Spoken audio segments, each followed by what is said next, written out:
In the past 3 years, more than 10,000 men, women and children have died trying to cross this stretch of water.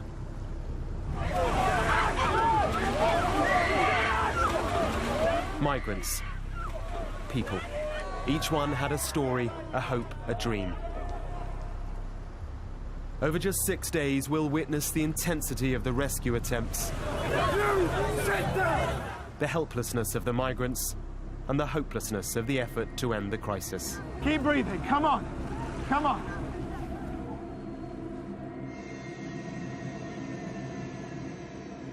This is what death and survival looks like.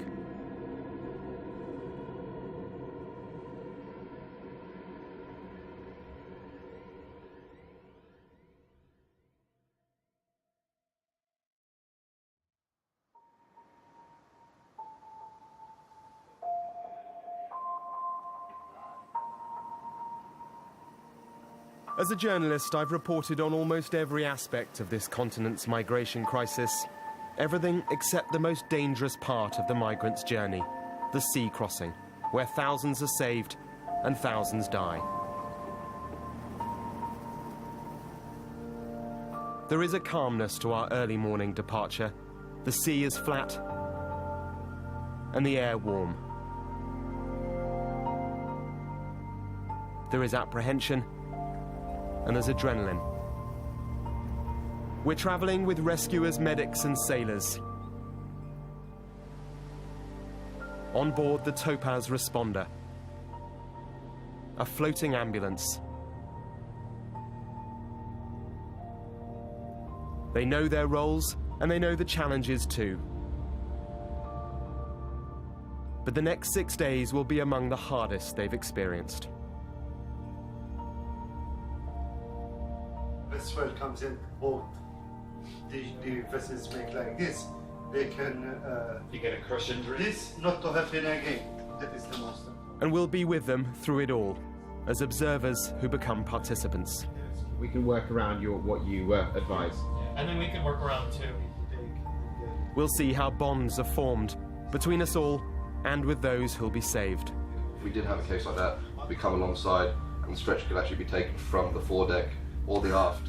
Because in the end, this team of professionals are just people saving other people. Malta is the ship's base. From here, we're heading south towards Libya. It's from this war-torn country that so many thousands leave looking for a better life in Europe. Smugglers bring the migrants together on the beaches of towns dotted along the coastline. But few of them are actually from Libya. The 300,000 who've made this journey in 2016 are from all over Africa, the Middle East and beyond. They've travelled to Libya because that's the gateway to Europe, and in this lawless place, no one is stopping them from coming. The sea they think they'll cross is vast. It'll take us 24 hours from Malta to the area where their boats will run into trouble.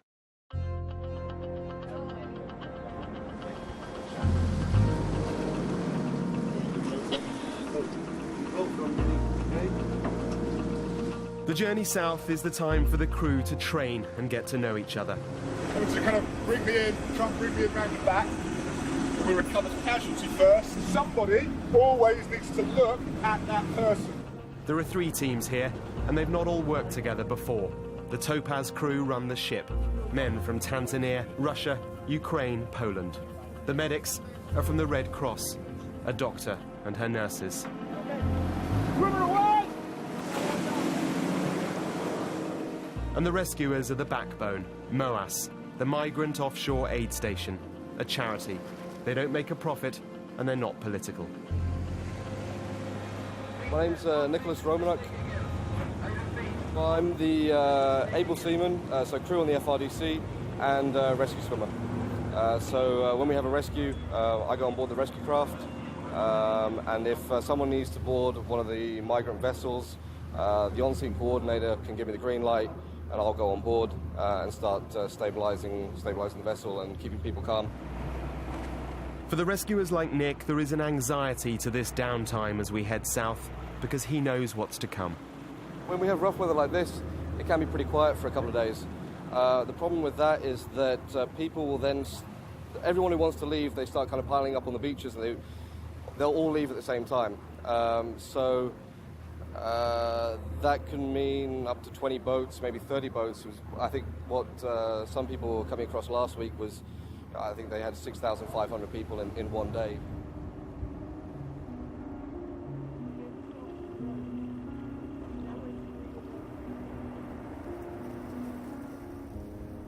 The crew have different ways of passing the time.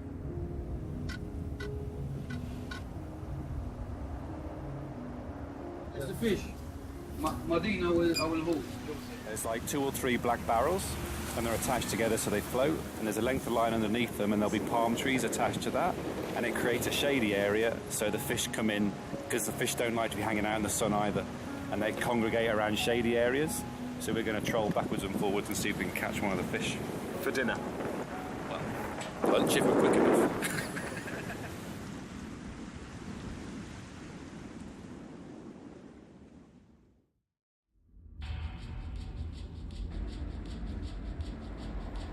We calculate 7.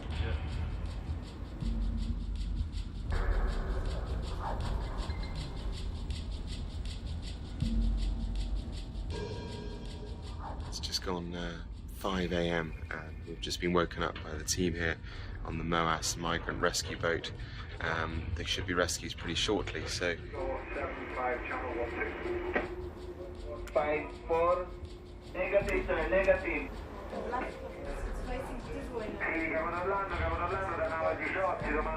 Can you tell us what's going on? Yeah, so we had a report on the radio. Italian Coast Guard or naval asset called up a project tanker in Libyan waters who's reporting that there are some rubber boats around them. Just trying to get some more information at the moment, but we're moving west in case they've moved away from the coast, so we could help them out if they need help. It's like 2 miles to reach this area. And how far away from we are here? If they're doing 5 knots, it's 10 miles. Search and rescue team leader Marco Cauchi explains that there's a migrant dinghy 2 miles off the Libyan coast. That's well inside dangerous Libyan waters.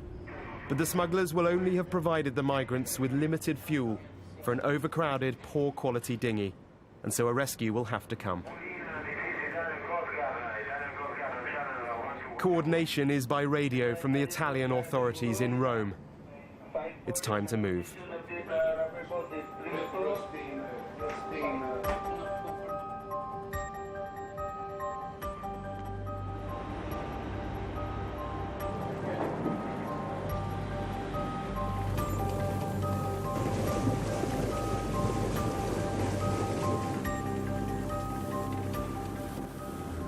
It's only when you come face to face with the migrant boats that you realize just how crazy, how dangerous and how desperate this whole thing is. The red drum at the back of the boat is their fuel tank, so that's an open fuel tank basically. It's not enclosed, so those drums are just full of neat petrol.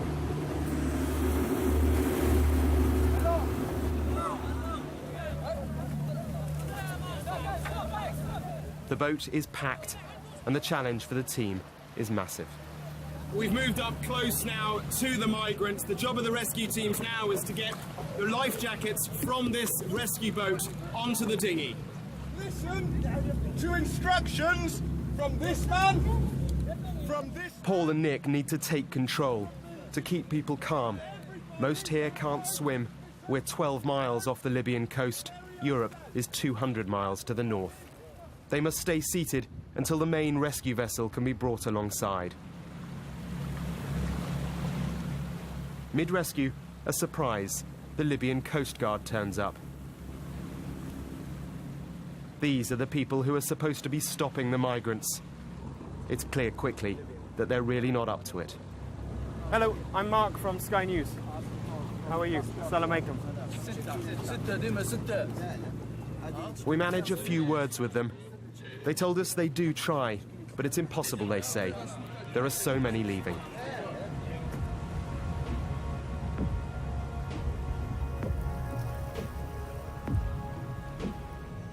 This is what a good rescue looks like. No one died, no one was injured. Please stay seated. We will make line by line, okay? Okay, come on.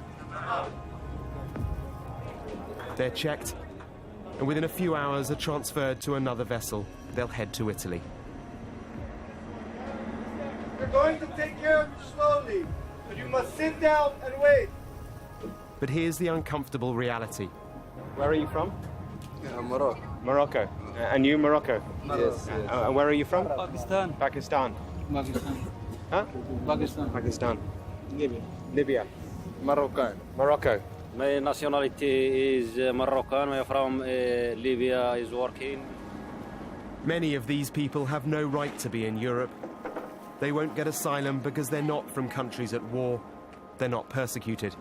They're just escaping the hopelessness of poverty. But if they'd not been rescued, they would almost certainly have died. And by the morning, the crew will be faced with an extraordinary challenge.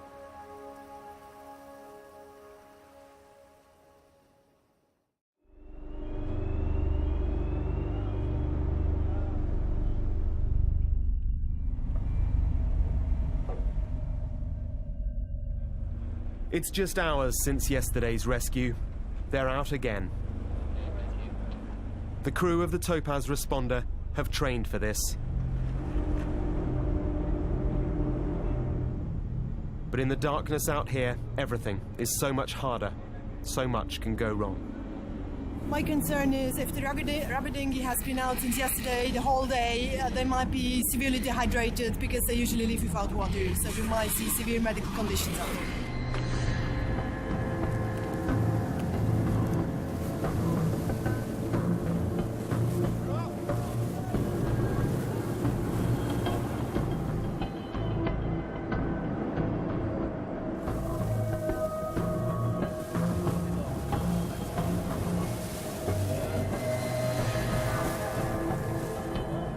As we approach the migrant dinghy, it's clear immediately just how challenging this will be. There are well over 100 on board, men and women and babies held high. Bonjour, bonjour. English or French? French? Good. Bonjour. Que vous restez assis, que vous bougez pas. Nous sommes là pour vous sauver. We are there. We are here to save you. We'll save you all. You need to stay calm and stay seated. Everybody sit down.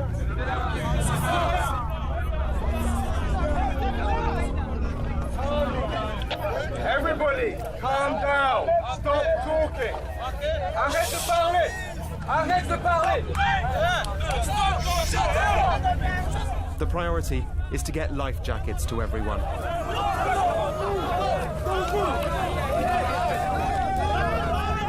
But as the first few are thrown, they all reach to snatch them.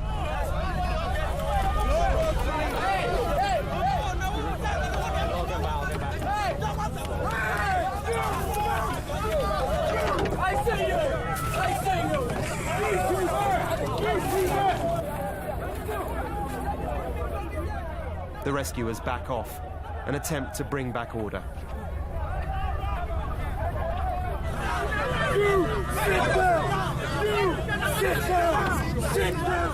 Crowd control. At sea, at night, with people who can't swim and who are terrified. This is almost impossible. Well, the massive challenge for the team here is trying to ensure that everyone stays seated. If too many people get up on that flimsy boat, it'll turn over, they'll all be in the water, and few of them can swim. So after a very tense few moments, Nick has managed to get himself onto the dinghy. He reckons it's going to be easier to calm the migrants down if he's on there himself. Now they can resume the delivery of the life jackets.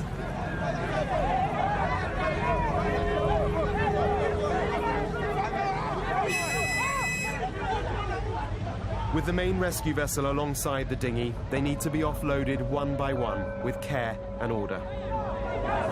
Okay, Joey, start! Start, Joey! Joey, start! If they all move at once, the stability will be lost.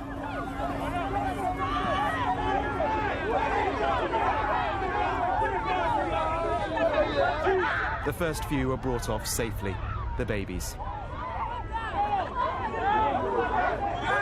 Do something!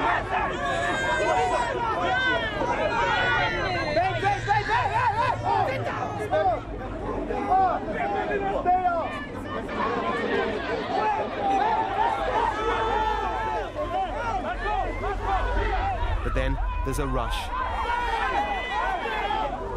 And then this.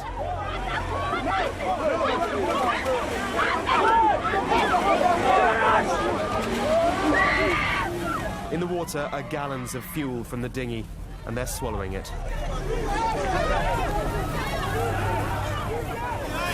Jump, you can see.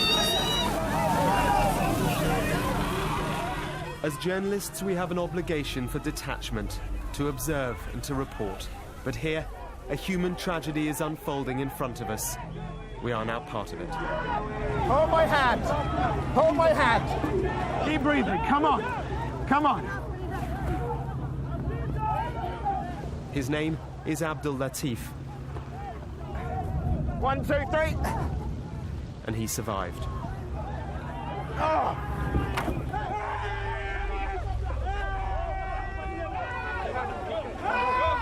Please, let me go. Help me.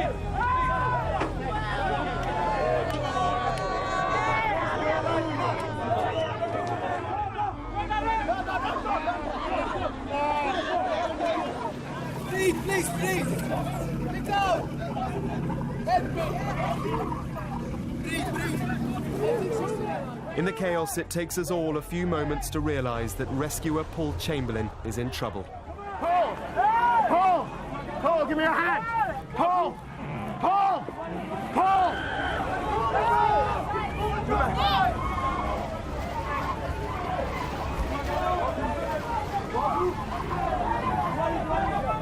One, two, three! Very good. Paul! Help Paul! Paul, you okay? Yeah.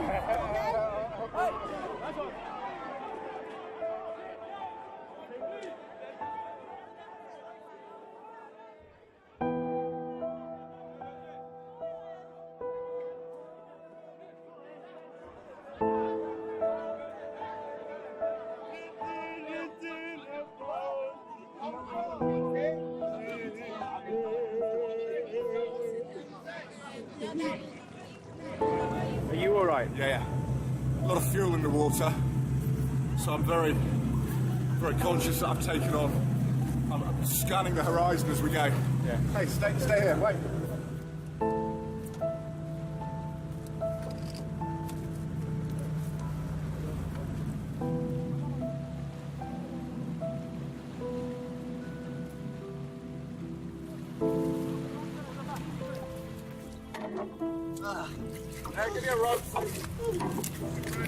Well, they thought the rescue was done, and then out in the water spotted more life jackets. It really has turned into the nightmare now. At least one person is dead, perhaps more.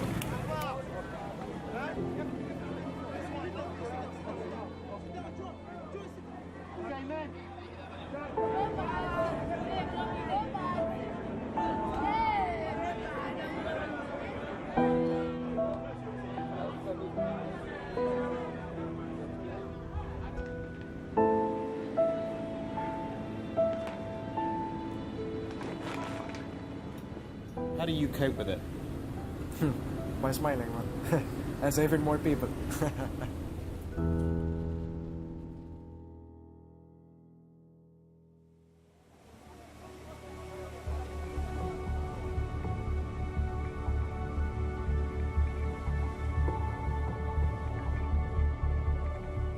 Seven people were lost yesterday. 134 were saved. And that's what the crew must now focus on. They are exhausted. They're cold and wet, but alive. Some only just. There's not much I can do for her at the moment, just to observe her.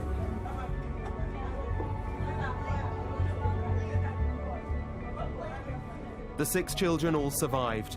3 babies with their mothers, an older boy too. But the other 2, brothers, have lost their parents. For now, remarkably, they seem oblivious. There are some here who are refugees. Where are your parents? My parents, I don't know where they are. No, my mom is in the camps in Ethiopia, and my dad, I don't hear about him.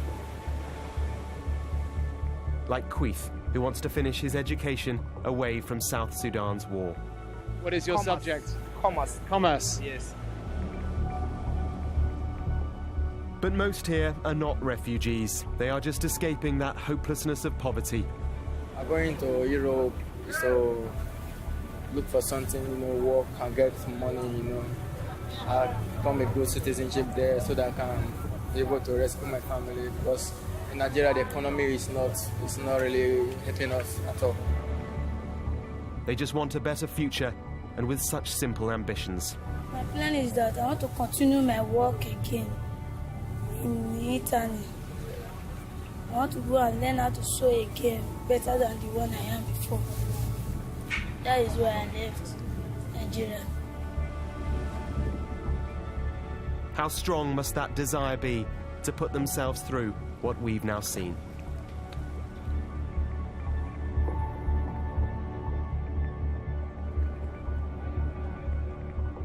"24 hours later, they're in Europe.